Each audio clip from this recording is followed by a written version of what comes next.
So ayun pala mga kamukbang, nagluto yung asawa kong turik ng hotdog. Yung paborito ng bayan. And then, kumuha siya ng patis bayan. Hoy! Hotdog pala. O, yan na nga. Niluluto na. At, isiksik niya pa yan. Siksik mo lang. Hanggang sa matotong. Ay, hindi pala. Hanggang sa sumarap lalo. Nga pala, sumisipag asawa ko ngayon Palibasaan dito. Sige, siksik mo lang yan ga. Sige, pagpatuloy mo lang yung pangarap mo. Hanggang sa makakain tayo. Sige.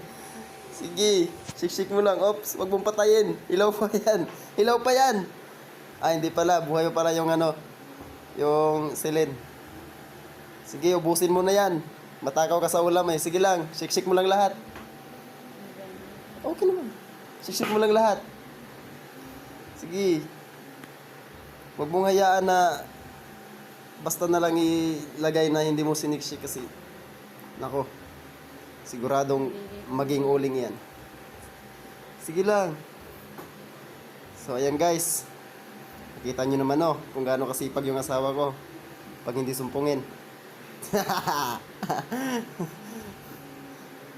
Kalawiti pa yan. And then another, kukuha na naman siya ng parungkit yata.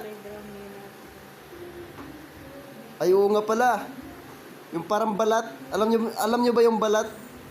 Yung nakukuha sa dagat. Kinikilaw yan eh. So ngayon, ginagawa na nilang hotdog. Masarap yan guys, masarap.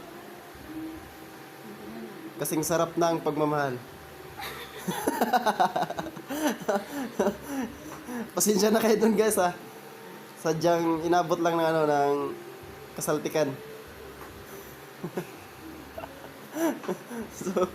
so ayun nga pala, pangiti-ngiti na yung asawa ko kasi gutom na yan.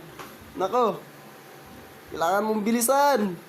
Kasi yung asawa ko na sobrang bangkay na ilang buwan na hindi nakain.